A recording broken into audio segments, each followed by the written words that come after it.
on se retrouve en direct de Japan Expo avec Élise Giuliani alias la belle bourrine. Comment ça va, Élise? Eh, ça va ou pas là? Mais ça va, ça va. Bon, je te vois pas en live, mais je te vois à distance. Ça fait longtemps quand même. Oh là là. Voilà. Bah ouais, j'ai 72 ans maintenant. C'est ça, voilà. Bon, alors, petite interview, voilà, de la belle bourrine. Bon, on va attaquer direct. Petite question, alors c'est la question que je pose à tout le monde. Est-ce que tu peux te présenter pour ceux qui auraient l'outrecuidance de ne pas te connaître encore? Tu veux dire en raison de mon énorme notoriété? C'est ça. Alors, moi, donc, je m'appelle Élise Giuliani, je suis humoriste et j'ai un spectacle qui s'appelle Belle Bourrine et qui donc t'annonce par le titre un peu la couleur. On n'est pas trop sur de l'humour délicat, on va dire, mais c'est de l'humour qui fait du bien, qui va dans l'art, on va dire, voilà, qui va là où il faut, qui est un peu trash, qui est un peu piquant, parce que j'aime bien provoquer. C'est de l'humour un peu débilos aussi, parce que ça fait du bien, en ce moment, on en a besoin. Ouais, donc, s'il y en a qui veulent un petit peu découvrir, de toute façon, il y a sur tes réseaux, tu mets souvent des petites vignettes pour voir à quel point tu retournes les codes. Tout à fait. En fait, le spectacle, c'est vraiment ça. C'est le but de retourner les codes. C'est un spectacle qui parle beaucoup de la séduction et de toute la pression qu'on se met, hommes comme femmes, autour de ce truc de la drague. Et du coup, moi, je renverse les codes. Je me montre sous mon pire jour pendant 1 heure. Comme ça, au moins, j'annonce la couleur directe et on voit à la fin si la target du jour est toujours OK ou pas. Parce que le but du spectacle, c'est même de pécho en 1 heure. Et du coup, pendant 1 heure, tu essaies de pécho la même personne ou tu essaies des fois de changer au bout d'un moment quand tu vois que ça marche pas Non, j'ai ma target du début, le pauvre ou la pauvre qui va devoir subir ma drague un petit peu trop insistante pendant 1 heure. Mais au moins, je suis très honnête pendant cette drague, c'est-à-dire que je cherche pas à me montrer délicate, à me montrer avec des paillettes. Je montre vraiment le pire du pire et comme ça, au moins, on sait tout de suite à quoi s'attendre. Donc, oui, il y a une target. Après, il y a des petites animations avec d'autres personnes aussi. Mais le but, c'est vraiment d'aller pécho une personne. Ouais, en même temps, j'ai envie de dire, dans le pire, petite anecdote perso, quand on s'est rencontrés, c'est quand même un des pires tournages qu'on a pu faire, en fait. Parce que tu veux dire le tournage qui durait 172 heures? Ouais, c'est ça, celui-ci, avec les gens qui râlaient parce que ils avaient pas bien vu la ligne bouger, parce que les écrans étaient soi-disant trop petits et qu'il fallait attendre 3 heures le retour de l'huissier. Ouais, celui-là, ouais. Donc, ouais, c'est un grand moment. Mais écoute, ce tournage m'avait permis de faire de la pub pour mon spectacle. Il y a des gens qui sont venus le voir, donc j'ai envie de te dire. Et il y a des gens qui t'invitent après à venir à Japan, mais vu que parce que tu cours beaucoup, je crois, t'as pas mal de dates en ce moment. Ouais. C'est ça, bah tant mieux, hein, je vais pas me plaindre, je reviens de Bayonne. Oh là là, qu'est-ce que c'est bien Bayonne, dis donc, il y a des jolis basques. Et là, ça va être le marathon Avignon. Après cette année, je fais moins de dates que d'habitude. Il y a Avignon, 7 de nouveau à Avignon. On profite de l'été pour faire les dates hors Paris. On quitte un petit peu la capitale. Oh après, j'ai l'impression qu'en fait, il y a plein de gens qu'on a voulu inviter qui vont à Avignon là en ce moment. Il y a Dedo, il y a JB Mazoyer et tout. Voilà. Tout le monde. Tous les intermittents se sont là-bas. C'est ça, sauf ceux qui sont coincés à Paris. On va prendre le soleil.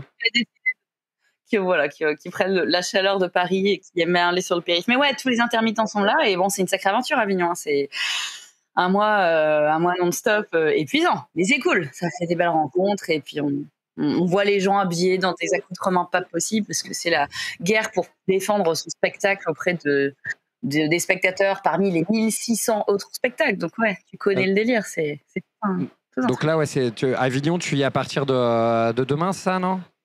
Moi, j'y vais dimanche. Finalement, j'y vais dimanche pour un peu dire d'être là quand même. Pas faire le marathon de tous les jours comme l'an dernier, mais ça permet aussi d'inviter les pros, puisque évidemment, Avignon, c'est avant tout une vitrine où on invite les programmateurs pour la saison d'après. D'ailleurs, les dates que je fais actuellement viennent des dates d'Avignon de l'an dernier. Donc, c'est une sorte de salon, hein, finalement, comme une grande expo, finalement. Donc, on donne de soi pour être mieux que les autres, pour donner plus envie que les autres. Et du coup, tu vas jouer beaucoup à Avignon, non? Tu fais beaucoup de dates? Moi, là je fais 2 dates. Je fais 2 dates à Avignon parce qu'après, j'ai une petite tournée dans le sud à Sète où je fais plusieurs dates aussi. Sète que je ne connais pas, donc c'est l'occasion aussi. Hein, c'est l'avantage de la tournée. Tu connais pas la ville de Sète? Non. Ah là là. Bah, tu vas dire, non, c'est super sympa comme ville. Il y a un joli port et il y a un sculpteur qui a le même nom que moi. Ça n'a rien à voir, qui vient de là-bas. C'est peut-être pour ça que je connais. Mais non, c'est une ville, sympa. On m'a dit que c'était super. Après, je ne suis pas sûre qu'il y ait un taux de rugbyman au mètre carré autant qu'à Bayonne. Ça sera mon petit désespoir à moi, parce que voilà. Non, tu risques d'avoir des gens qui font de la joute nautique là-bas, parce que Sète a fait de la joute nautique sur les canaux, pardon. Voilà. On va découvrir ça. Tu vas découvrir d'autres façons de voir le sport, on va dire. Mais du coup, oui, parce que c'est de l'amour du sport avant tout, hein, évidemment. C'est pas du tout à des fins esthétiques. Et du coup, comment dirais-je, ton spectacle, là, c'est ton premier spectacle, en fait, ce spectacle sur la Belle Bourrine? Oui et non. En fait, le titre Belle Bourrine date de 2021. J'ai sorti mon spectacle en 2021, un peu par reculot, où je me suis dit, allez, j'ai 1 heure de spectacle, on y va. Et finalement, parce que le temps passe, il y a des nouvelles envies, des nouvelles idées, des nouvelles associations. Je me suis associée aussi avec un co-auteur il y a 1 an et demi maintenant, ce qui fait qu'on a tout réécrit, et on n'a pas tout réécrit du jour au lendemain non plus. Donc là, clairement, c'est pas du tout le même spectacle que les personnes qui ont pu le voir à Avignon 2022, par exemple. C'est vraiment une nouvelle version, mais une nouvelle qui s'est faite progressivement, dirons-nous. Donc, oui, le spectacle, il a à la fois 3-4 ans et en même temps, c'est un bébé d'1 an. Une espèce d'hybride. Ça veut dire qu'en fait, si on l'a vu il y a 3-4 ans, on peut revenir le voir là et en fait, on aura quand même quelque chose de sympa, quelque chose de nouveau. Ouais. Tout à fait. Pas de déjà vu ou quoi. Et je dois dire que franchement, j'ai la chance d'avoir un public très très cool parce qu'il y a beaucoup de personnes qui reviennent voir le spectacle vu qu'il évolue souvent et vu qu'il y a beaucoup d'impro dans le spectacle aussi. En principe, tu verras jamais la même chose 2 fois. Ouais, mais je remercie les personnes qui sont venues. Quoi qu'il arrive, de toute façon, il y a toujours de la nouveauté, toujours de l'actualité. On peut le voir 12 fois, on peut réserver toutes les dates de la tournée. On verra jamais la même chose. Voilà. Tout à fait, et c'est 12 chances du coup d'être la target que je vais pécho. Je ne sais pas aussi, tu vois ça. Mais du coup, ça perturbe pas trop le public justement d'aller le chercher comme ça et de le faire monter, de le target pendant tout le spectacle. C'est vrai qu'on a beaucoup d'humoristes. Effectivement, il y a des pics qui sont lancés au public à un moment donné où ça va durer 10 minutes des fois où on va target quelqu'un et là pendant 1 heure à balancer toujours avec la même, ça perturbe pas trop justement le public? Écoute, moi j'adore mettre les gens mal à l'aise. Non, c'est un petit bonheur. Non, mais en vrai, je le fais avec tellement de bienveillance parce que j'adore le stand-up où il y a de l'interaction. Je déteste quand c'est méchant avec le public, quand c'est méchant gratuitement. Et là, sincèrement, la target du jour, c'est plutôt elle qui va me tourner en ridicule, à vrai dire. Donc, il y a une personne qui est un peu... c'est même pas le bouc émissaire parce que finalement, cette personne, elle est quand même chouchoutée pendant 1 heure. Après, je te cache pas que d'autres personnes montent sur scène et que d'autres personnes sont mises à contribution. Il ne serait pas question qu'une seule personne subisse pour le groupe. Les autres doivent être un peu solidaires. Et du coup, au niveau du public, justement, quand je disais cette target, du coup, d'ailleurs, vu que tu disais qu'il y avait des gens qui reviennent, est-ce que c'est déjà arrivé de target plusieurs fois la même personne? Non. Ça n'est pas arrivé, ou alors je m'en souviens pas, et la pauvre personne, ça veut dire qu'elle m'a pas fait beaucoup d'effets. Non, c'est jamais arrivé. Par contre, évidemment, sur la target, si elle est en couple, c'est d'autant plus drôle, par exemple, tu vois. Donc, c'est quand même... Moi, j'aime bien provoquer. Donc, en fait, souvent, vu que le public comprend qu'il y a beaucoup de second degré là-dessus, quand je vois un couple, je me dis, tiens, ils ont l'air rigolos, je vais aller embêter l'un des deux pendant 1 heure. En principe, l'autre personne est assez contente. Puis, la filme pour la faire chanter pendant des semaines après aussi, pour dire, tiens, t'as vu ce que t'as fait là, t'as voulu partir avec quelqu'un d'autre. Donc, ouais, c'est cool. Non, j'ai vraiment de la chance je pense aussi, parce que vu que le climat instauré est vraiment bienveillant, les gens ne s'offusquent pas du tout. Et comme je dis, vu qu'ils reviennent, c'est qu'ils sont pas traumatisés. Là, du coup, t'as limite anticipé ma question d'après, qui était de dire, mais ça va, t'as pas eu personne qui est venue t'accuser d'être une briseuse de ménage? Non, ça m'est arrivé une fois, une personne qui était clairement très très très jalouse que je target son homme, et finalement, vu qu'elle a bien senti que tout ça c'était aussi une sombre blague, parce que je tourne en dérision justement la pression qu'on se met, nous les nanas, à vouloir toujours être au top du top du top. Vu que donc la chérie de ma potentielle target a bien compris que je me tourne en ridicule moi-même, donc ça va. Elle s'est détendue et elle a même publié un avis sur les réseaux en disant qu'elle s'était bien marrée et que c'était finalement... Voilà, ça s'était bien passé. Donc, je n'ai pas été attendue chez moi avec des battes de baseball ou autre. Pas bien. Mais, du coup, écrire ce spectacle, comment t'es venue cette idée justement de créer ce personnage de la belle bourrine? Alors, en fait, le personnage, il vient... Bon, j'ai envie de dire personnage, pas vraiment. C'est plutôt moi si je ne mets pas de filtre. Ce personnage, c'est plutôt Élise sans filtre. C'est-à-dire que moi, j'ai 2 origines. Je suis à moitié ch'ti, moitié italienne. Comme tu te doutes, ce sont 2 origines qui vont pas vraiment ensemble. Avec l'élégance à l'italienne qui est un peu contrecarrée par le côté gentiment beauf du ch'ti. Donc les 2 ensemble, ça fait que moi, dans une situation de drague, je n'ai jamais réussi à être délicate. J'aime bien être un peu en dedans, ce qu'on pourrait qualifier de comportement parfois un peu de mec. Mais du coup, j'aime bien renverser les codes, etc. Donc ce personnage-là, il vient finalement de qui je suis au quotidien. Et puis évidemment, j'étire les traits, je vais dans l'exagération un petit peu pour que ce soit plus drôle.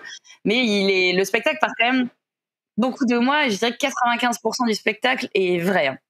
Il y a vraiment très peu de choses. Il y a des petites exagérations, mais tout est vrai sinon. Ouais, c'est-à-dire que des fois, certains humoristes disent qu'ils glissent du vrai dedans. Toi, c'est tu glisses du faux. Il faut réussir à trouver ce qui est faux. C'est ça le challenge. Ouais. Et je vais te dire, la liste, elle est vraiment très courte. Hein, parce que j'ai pas trop de pudeur dans la vie. Je suis pas très secrète comme Nana. Du coup, oui, je préfère me livrer sur scène. Et après, c'est ce spectacle-là. Peut-être qu'au suivant, j'aurais envie d'un coup de faire Fanny Ardant et d'être très mystérieuse et tout. On sait pas, mais je ne crois pas. Pour l'instant, ce spectacle, ça m'éclate d'être assez cash et brut de décoffrage. Ouais, et du coup, voilà, ce spectacle, La Belle Bourrine, en fait, c'est ce qui te prend tout ton temps ou tu as d'autres projets à côté? Oh, je suis intermittente, donc tu te doutes bien qu'il y a des activités qui peuvent aller de l'animation de karaoké à... il y a quelques semaines, j'ai animé un bingo pour une mutuelle pour chiens, pour te donner un petit peu une idée de... Ah ouais, pas mal. De chiens, tu vois. J'aime beaucoup c'est un grand moment. Et du coup, c'est quoi? Est-ce que les chiens jouaient au bingo aussi? Ça aurait été tellement plus fun. Mais malheureusement, non. Mais oui, il y a des trucs très bizarres. Dimanche, j'ai organisé j'ai co-animé un speed dating pour des buralistes. Voilà, donc ça, tu vois, l'intermittence, c'est que tu fais pas forcément la fine bouche sur ce qu'on te propose, mais ça va. J'ai de la chance qu'on me fasse souvent faire des missions assez second degré. Donc, c'est assez cool. Après, il y a des tournages. Je suis dans des pièces aussi. Il y a un peu de tout. Je m'ennuie pas.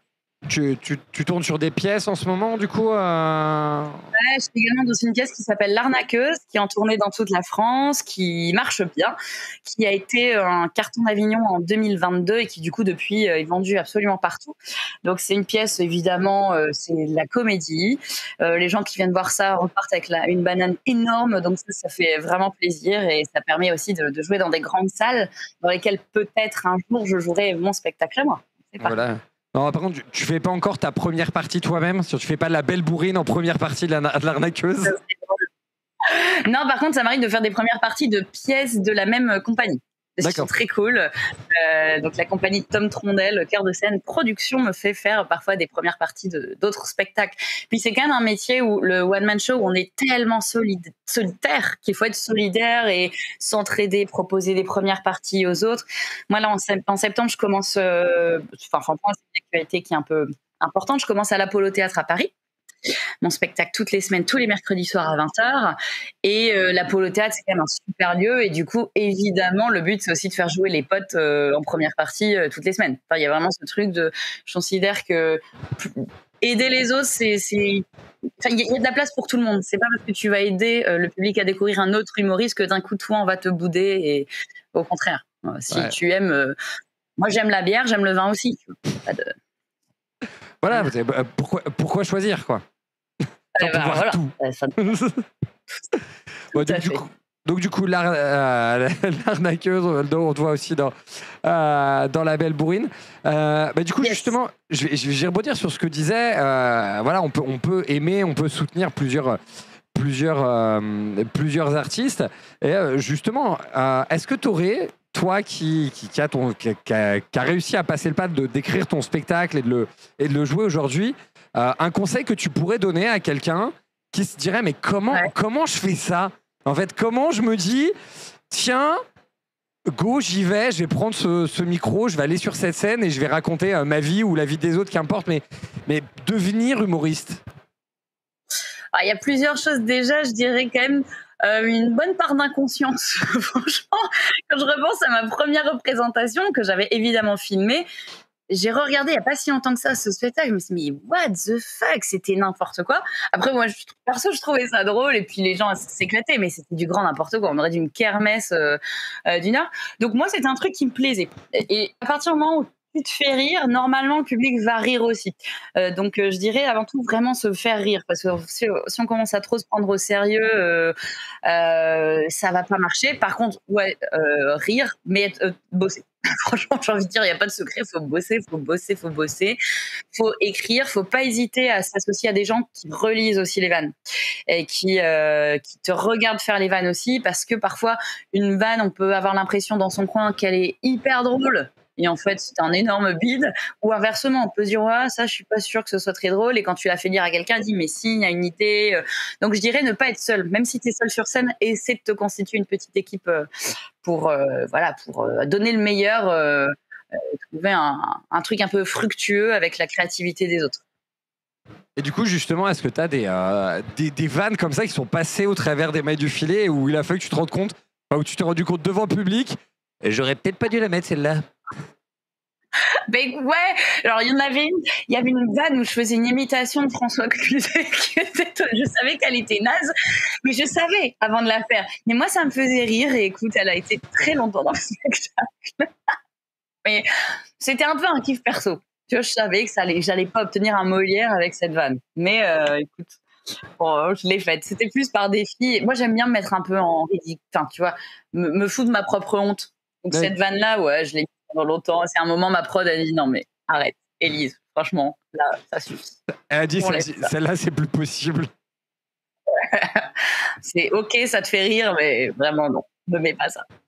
Mais sinon, il y a des vannes, parfois on est déçu, tu vois, on se dit j'étais sûre d'avoir trouvé le truc, et parfois on la ressort des mois après, mais on la joue un peu différemment, et en fait là elle marche. Parfois il suffit d'une respiration pas placée au bon moment, et ta vanne tombe à l'eau. Alors que juste un mot qui change, ça peut te faire exploser la vanne. Quand on a l'intuition quand même qu'une vanne peut marcher, mais qu'elle marche pas tout de suite, souvent c'est qu'il n'y a pas grand chose à changer, mais qui peut faire toute la différence. Ok, de changer l'intonation, changer la façon de jouer, le placement, et du coup ça change la vanne. Tout à fait. Exactement. Après, le vanne raciste, ce genre de choses, non, ça on évite. On n'y va pas. Voilà, ça non. Ça bourrine, mais pas raciste. Voilà, il y a une limite quand même. Je trouve quand même que l'humour a un peu évolué ces dernières années ou voire décennies, en grande partie dans le bon sens même. Quand on repense à certains spectacles avec des accents et des choses comme ça, on se dit waouh, c'était quand même particulier. Et moi, mes parents, ils rigolaient en regardant ça. Donc, non, faut arrêter ça. C'est vrai qu'il y a certains spectacles, quand on les regarde aujourd'hui, on se dit mais ça passait à la télé, ça. Ouais. C'est fou. Ouais. Les temps changent. Parfois dans le bon sens, parfois pas forcément, mais là-dessus, dans le bon sens. Et du coup, est-ce qu'il y a des moments où tu t'es allé plus loin, c'est-à-dire auto-censuré sur une vanne où tu te dis non, là, je peux pas? Je sais que c'est drôle, je pense que ça devrait passer, mais quand même, dans le doute, j'y vais pas. Moi, non, j'ai tendance à pas me les censurer, c'est plutôt ma production il y a 2-3 vannes où ils m'ont dit franchement, vas-y, mais j'ai dit mais moi mon spectacle, je dis que tu provoques, alors pourquoi je la ferais pas? C'est bien, moi je suis rebelle, et je suis cohérente. Non, Alice, franchement. Après, il faut savoir aussi un truc, et justement, tu me demandais les conseils tout à l'heure. C'est un peu injuste, mais il y a certaines vannes ou certaines choses que tu peux dire seulement à partir du moment où tu es connu. C'est con, hein, mais une même vanne ou un même propos dit par Élise, pas connue, ou par un tel humoriste qui est vraiment dans les spotlights et que tout le monde adore, bah, la même vanne, tu vois, elle va passer crème. Parce qu'on va connaître le personnage, on va se dire non mais ça, on sait très bien qu'il y a une part de second degré, qu'il y a de la dénonciation derrière. Tu vois, moi j'adore les humoristes très provoques, j'adore Pierre-Emmanuel Barré, j'adore Émeric Montré. Eux, ils vont loin. Je suis sûre qu'au début, les mêmes vannes, ça devait être chaud pour qu'elles passent. Maintenant qu'on les connaît et qu'on sait que ce sont des belles personnes et que c'est uniquement de la provoque, ben ça passe. Mais il faut être un peu patient parfois, c'est un peu rageant. Bon, bah. Et il y a aussi des vannes qui sont mieux tolérées dans la bouche des hommes que dans la bouche des femmes. Ça, c'est un peu chiant. Donc, en gros, pour aller un peu plus dans la provoque, on n'a plus qu'à attendre que tu fasses des salles de 10 000 personnes. Et là, c'est bon, tu peux aller encore plus loin, c'est ça? Et moi, vu que je suis un peu têtue, j'ai un peu tendance à me dire, eh ben tant pis, moi je la garde. Et puis on verra bien, le jour ça marchera. Ouais, ça c'est un peu un combat. J'ai un petit bout dans le spectacle qui parle de ça. Il parle notamment du fait que le trash, on l'excuse beaucoup moins chez les nanas que chez les mecs. Bon. Eh ben, ouais, c'est quand même assez véridique.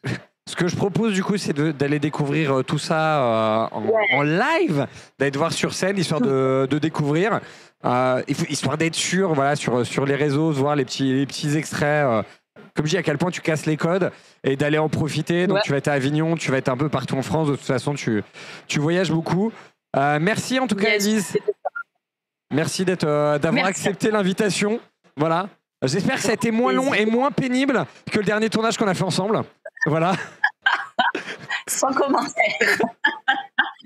Mais merci ça fait du bien de te revoir dans de meilleures conditions. Et puis au plaisir de se revoir sur d'autres tournages de moins de 172 heures. Effectivement. Grand plaisir. Et peut-être dans ma salle en podcast, on ne sait pas. Ah. Bah, qui sait. Allez. À bientôt, on se retrouve dans pas longtemps sur le plateau avec encore des interviews et des tables rondes. Merci de les avoir été avec nous et à bientôt tout le monde. Ciao, ciao.